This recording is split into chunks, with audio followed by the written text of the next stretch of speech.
sampah itu sudah menjadi persoalan yang cukup krusial saat ini di Indonesia. Pertama itu disebabkan bahwa mindset kita tentang sampah itu masih konvensional, bahwa sampah itu adalah tanggung jawab bersama atau tanggung jawab pemerintah.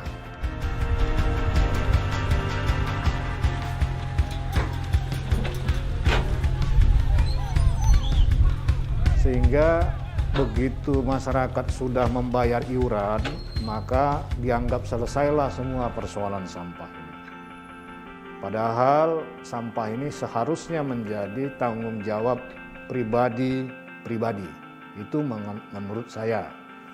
Dalam artian bahwa pemerintah tidak sanggup mengurus sampah itu sendirian.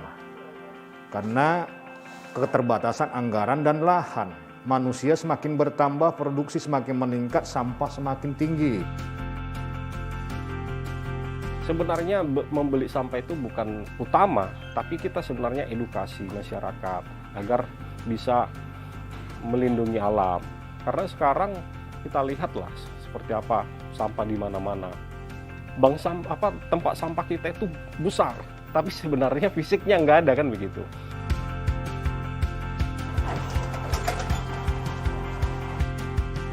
Ya kalau menurut saya sih tidak sulit ya, tergantung kemauan gitu. Kalau kita mau pasti kita bisa.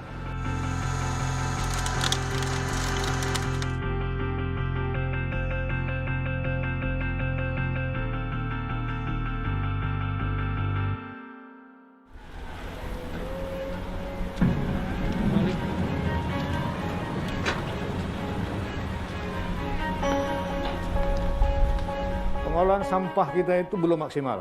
Itu yang saya mau katakan, bahwa pemerintah sudah menyiapkan infrastrukturnya. Walaupun infrastruktur itu belum maksimal. Tetapi yang menjadi keprihatinan saya adalah bahwa pemerintah di tingkat kelurahan atau kecamatan juga menjadikan ini semacam objek. Sampah ini, objek untuk mengkapitalisasi ya penghasilan dari sektor ini untuk kepentingan pribadi-pribadi. Ini saya kira salah, sehingga akhirnya apa? Terjadi penumpukan, terjadi persoalan. Ini yang harus kita rubah mindsetnya, ini yang harus kita rubah sistemnya. Sebenarnya pemerintah kan regulator, dia membuat satu regulasi.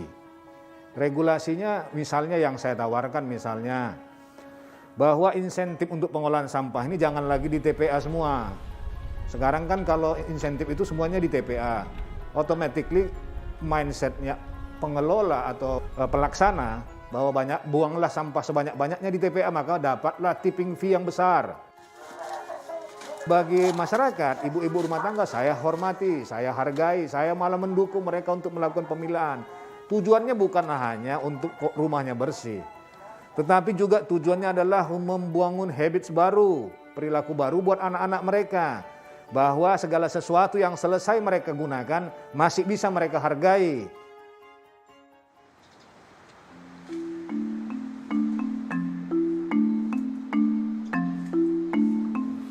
Nah seperti ini lokasi kita, proses pilah. Jadi OB-OB penghuni datang, kita pilah, kita taruh sesuai jenisnya, ya kan? Nah, ini sudah terpilah, semua jenis sampahnya dikelola dengan baik. Jadi sebenarnya ini kenapa ini menjadi tujuan kita ya dalam pengolahan ini. Sebenarnya kalau kita terangkan secara runut ya, samping itu menyelamatkan alam, kemudian membuka lapangan pekerjaan alternatif, kemudian mengedukasi masyarakat supaya bisa lebih aware lagi ke lingkungan. Karena kita ini saat ini kan tanah subur, tanam-tanaman beraneka ragam. Tapi bagaimana untuk merawatnya, memaintenance-nya? Harus kita selamatkan sampah melalui apa? Pilah sampah dari rumah. Sebenarnya kalau dilihat secara kesannya ya, jadi memang waktu pertama orang beranggapan apa ini, kan begitu. Bank sampah digital gitu kan. Sama halnya seperti Gojek konvensional menjadi Gojek yang online ya.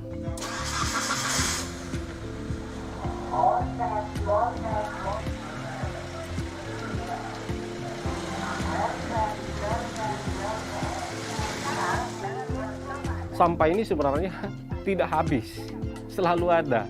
Katakanlah satu orang pasti akan menghasilkan sampah itu minimal itu 2 kilo. Katakan jumlah penduduk kita 270 juta sekian. Nah bayangkan menampungnya, ya kan gitu. Memang pertama yang kendala kita adalah penolakan.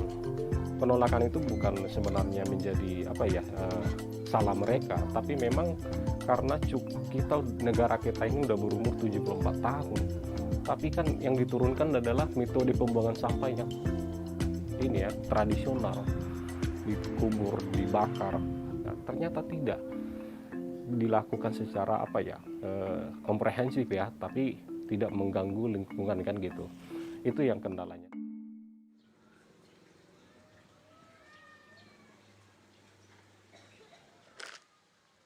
Jangan kita berpikir semua sampah ini harus di TPA gitu loh. Yang organik-organik itu kita nggak nyangka ya, saya baca data bahwa kita nomor 2 pembuang sisa makanan terbesar di dunia. Katanya kita impor kekurangan beras dari luar negeri. Tapi ternyata 30% itu ada di TPA. Jadi rancu gitu menurut saya. Sisi lain kita impor tapi hasil yang kita impor kita buang lagi di TPA. Ini kan nggak benar ini.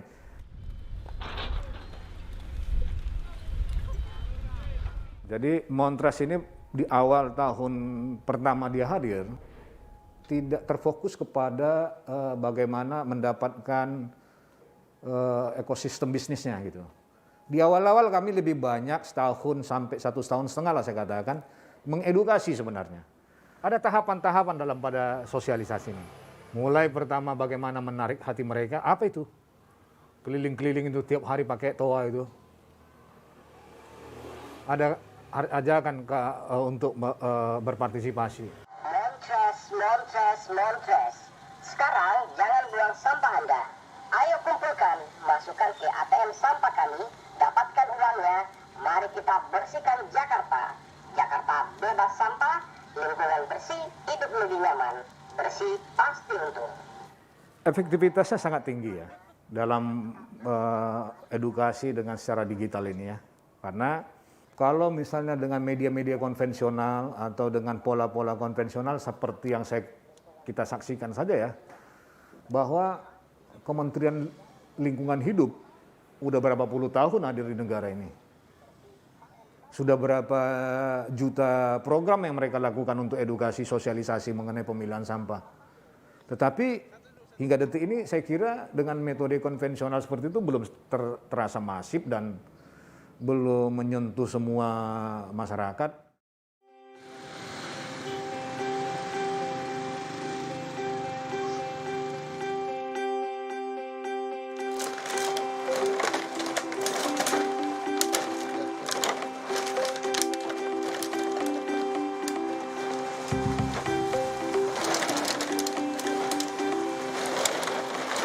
Kalau kita lihat ke depannya sih sepertinya ya menguntungkan ya. Masalahnya kan kita di sini tidak perlu membawa barang kita ke tempat montas, jadi mereka yang berkunjung ke sini dan ngambil barang dari sini, terus penimbangan pun ada di sini. 20 pas ya. Jadi untuk kedepannya mungkin ya menguntungkan lah untuk kita. Jadi kita nggak banyak keluar biaya buat transport. Misalkan kita mau jual gitu kan, jadi mereka sendiri yang datang ke bank sampah kami. Jadi di aplikasi ini kita banyak keuntungan. Jadi kita bisa langsung timbang, bisa langsung bayar gitu kan. Terus kita bayarnya pun pakai scan barcode ya, jadi kita nggak langsung bersentuhan. Jadi kita mengurangi karena saat ini masih pandemi seperti itu, jadi kita mengurangi ya penularan COVID gitulah, COVID-19. Zaman modern seperti ini ya, banyak yang gadget lah, misalnya kita banyak main gadget kan di sini kan, handphone dan segala macam. Nah disitulah, jadi kita bisa mempergunakan handphone kita itu untuk menghasilkan sesuatu gitu kan. Jadi nggak sekedar kita hanya bermain-main, jadi dari handphone itu pun kita bisa menghasilkan uang seperti itu. Persoalannya mungkin lebih ke edukasi ke masyarakat gitu ya. Jadi edukasi ke masyarakat, bagaimana sih masyarakat itu bisa memilah sampah langsung pada tempatnya. Jadi kita bisa mengurangi jumlah sampah yang ada di rumah gitu kan. Jadi seperti itu. Kita mungkin masih agak kesulitan mengarah ke situ. Bahwa sampah itu terus menerus itu dihasilkan oleh orang, masyarakat. Jadi ketika berhenti, tidak continue membawa sampah tersebut ke bank sampah, bukan berarti sampahnya sudah mulai tertangani, tidak. Yang masalahnya adalah masyarakat tidak memilahnya, kemudian ya tertumpuk kan. Biasanya saat ini kan martabatnya sampah ini belum naik kayak gitu. Kita punya Mon TPS. Mon TPS ini armada kita yang akan keliling, bahkan lokasi terdekat gitu. Jadi bisa kita lihat posisi kita di mana saat ini. Saya mau jual sampah ini. Nah, kita lihat map di mana gitu. Nanti akan muncul bank-bank sampah unit. Nah, seperti ini. Nah, gitu. Kenapa saya menginginkan? Karena saat ini zamannya udah zaman teknologi 4.0. Mau nggak mau, siap nggak siap, harus mengikuti. Jadi, mau orang tua kita yang awalnya nggak mau menggunakan teknologi, sekarang akhirnya mau. Karena begini, pengepul saat ini ya polanya konvensional, tradisional. Tapi kan sekarang kan perusahaan juga dalam screening sampah-sampah ini kan sudah mulai pakai teknologi. Apa aja yang di aplikasi ini? Sangat banyak sekali. Nah, ini untuk barang-barangnya. Ada yang besi, ada yang kaleng, secara rigid, dan seterusnya. Fiturnya itu cukup lengkap. Sangat lengkap saya katakan. Yang pertama, jenis barang. Harga yang transparan. Katakanlah sudah transaksi 603 sekian. Nah, penjual namanya Aji, ada lengkap di sini. Kemudian lokasinya di mana, kemudian jamnya, berapa nominalnya, dan lagi barang-barangnya, jenis sampahnya gini kan. Kemudian penggunaan uangnya ketika sudah mentransaksi, bisa bayar BPJS, bayar token, bayar pulsa, bayar listrik, dan yang lain-lain. Jadi nanti bisa juga ditarik uangnya. Jadi misalnya mau tarik pakai apa? BNI atau BCA. Saya kira dengan sistem teknologi ini kan bisa lebih cepat menginformasikan sesuatu ya. Contoh, saya nggak mau sebut nama produknya. Misalnya kalau udah sampai 1000 botol dikumpulin botolnya, kemudian dia kasihkan lagi gift misalnya 3 botol minuman gratis dikirim ke rumah. Saya kira yang ngumpul-ngumpulkan itu juga menarik bagi dia. Bukan di sisi duitnya aja ya, misalnya dikumpulkan dapat duit, poin segala macam. Tapi kan ada penghargaan ya dari si produsen kepada konsumen loyalitasnya yang sangat tinggi. Dia berikan gift kan wajar saya kira. Nah, di sini kan dijelaskan siapa pembeli, siapa penjual kan. Iya. Nah, bertanggal berapa jumlah dananya. Nah, di sini untuk melihat detail barangnya sangat mudah. Nah, di sini udah ada kaleng, mamin, berapa kilo, berapa nominal pembayarannya, kurang lebih seperti itu. Jadi semua sudah terdata.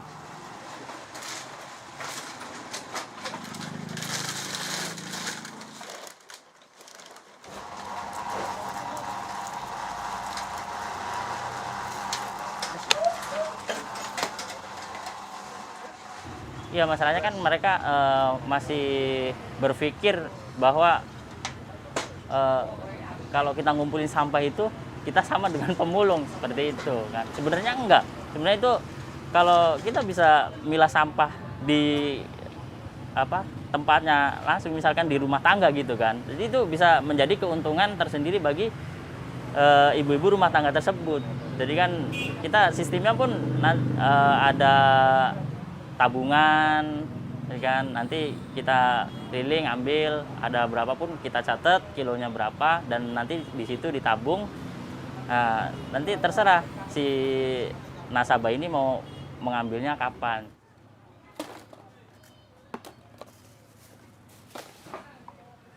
Ya Pak. Oh nimbang Pak. Ya.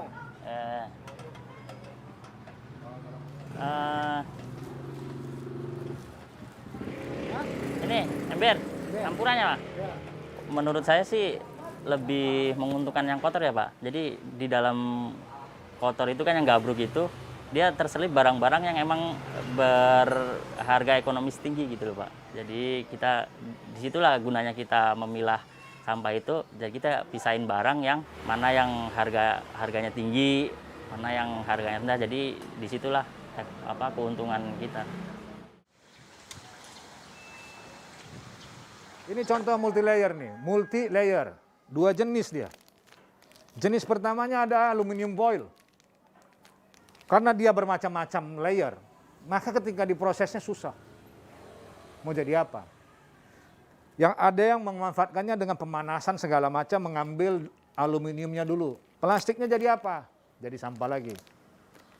Kawan-kawan pelaku packaging harusnya mulai sekarang berpikir bahwa ada satu produk packaging mereka yang bisa menggantikan ini gitu. Sebenarnya harga-harga kemasan atau harga-harga daur ulang ini kan mahal sebenarnya di luar negeri. Persoalannya satu, pengolahannya tidak mengikuti standar ILO sistemnya. Misalnya bahwa orang yang dipekerjakan itu harus bergaji UMR, ya, tidak memperdagangkan anak. Ya kan begitu-begitu aturan internasional nih. Tapi kalau kita lihat di Bantar Gebang kan ini semua terjadi nih. Atau di TPA lain. Sehingga ini tidak bisa mengangkat harga cacahan plastik kita di tingkat dunia. Kalau seandainya sistem Montrach ini berlaku, hadir di tingkat masyarakat semuanya, maka yang pertama adalah kita membangun sistem bahwa sampah didapat dari masyarakat. Tidak mempekerjakan anak di bawah umur dan segala peraturan yang ada itu kita ikutin. Industri kita pendaur maka akan dilabel nih, ya, sama internasional bahwa memenuhi semua kriteria itu, maka akan dikasihkan harga yang lebih baik lagi kan. Ini yang kita harap. Dan bagi pelaku atau user-user ataupun rumah tangga yang melakukan pemilahan ini nih, insentifnya akan semakin bertambah. Contoh, sekarang dari rumah kita bayar iuran 25.000 sebulan untuk sampah misalnya. Kalau kita memilah dapat 50.000, untung mana gitu? Ya kan? Walaupun kecil cuma 50.000 nggak kerasa sama kita. Saya kadang-kadang bingung lihat masyarakat ketika disuruh membayar 25.000 ke pengelola sampah agak keberatan. Tapi ketika dikasih 50.000 dengan cara memilah sampah, nggak mau gitu. Yang mana yang kita mau?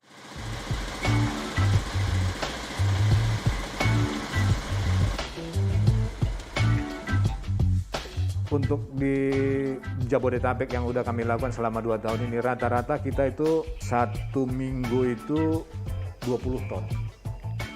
Jadi kira-kira hampir mencapai 100 ton lah sekarang sebulan untuk hasil collecting sampah kita. Masih kecil itu.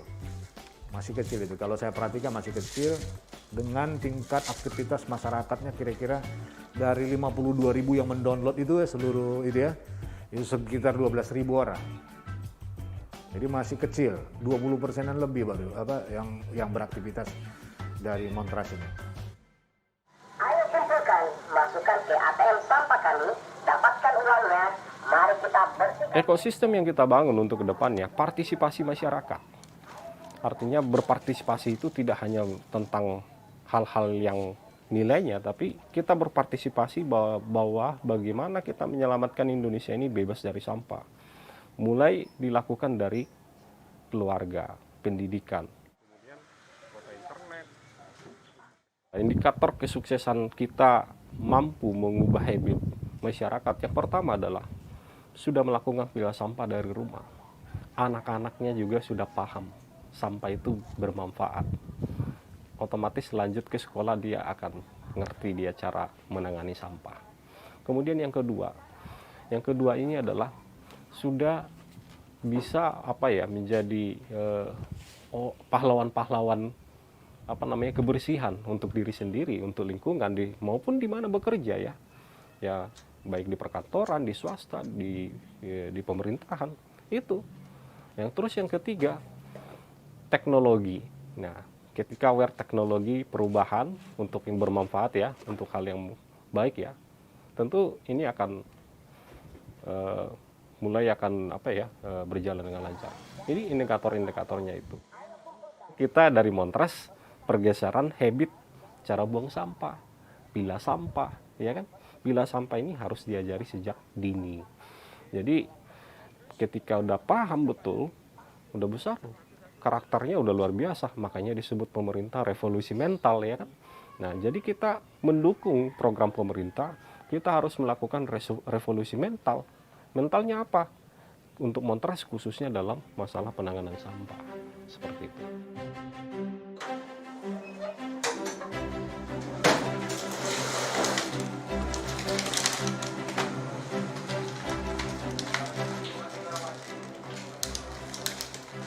Jadi saya juga berorientasi membantu atau mendukung aktivitas teman-teman di hilir. Dalam artian pembangkit listrik tenaga sampah, jadi waste to energy atau waste to apa segala macam, saya mendukung itu. Karena keprihatinan saya kepada kondisi ini, karena saya yakin mereka sekarang nggak bisa beraktivitas dengan baik. Nggak mungkin jalan itu proyek-proyek itu kan. Di kota mana ada sampah berapa banyak jumlahnya dan kondisinya bagaimana, apakah moisture-nya sekian persen, berapa persen. Saya bisa supply datanya, sehingga apakah cocok untuk mereka itu membangun pembangkit listrik di sana. Itu yang saya harapkan, yang saya bangun sekarang ini untuk ditujuan juga di sana nanti bisa membantu kawan-kawan di industri hilir.